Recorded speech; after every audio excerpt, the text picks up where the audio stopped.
Reservation देऊन सुद्धा अनेक जण डबे बदलतात, ज्यांना उद्दिष्ट नाही त्यांच्या गाड्या भरकटतात असा टोला उद्धव ठाकरेंनी शिंदेंना लगावला।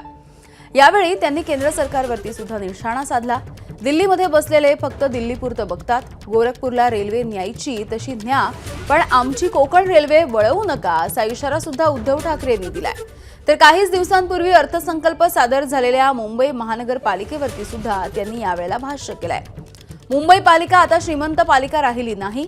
मुंबई पालिकेने इतकी देणी करून ठेवली आहेत की पुढच्या 23 वर्षांमध्ये ती चुकवता येणार नाहीत असंही उद्धव ठाकरे म्हणाले। रेल कामगार सेनेच्या 24व्या वार्षिक अधिवेशनाला उद्धव ठाकरेंनी हजेरी लावली आणि त्यावेळेला ते बोलत होते।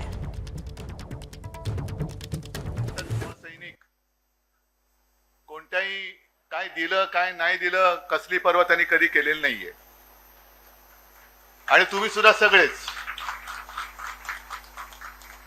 कारण आत्ताचा जमाना असा आहे की पक्षात येण्याच्या आधी रिझर्वेशन पाहिजे, बरोबर ना? रिझर्वेशन असेल तर मी पक्षात येतो, आणि जरा कुठे काय खूट झालं तर रिझर्वेशन दिलेलं असलं तरी लोक डबे बदलतात, गाड्या बदलतात। मुंबई महापालिका जी कदाचित जगातली एक सर्वात श्रीमंत महापालिका होती, ती सुद्धा आता यांनी भिकेला लावलेली आहे।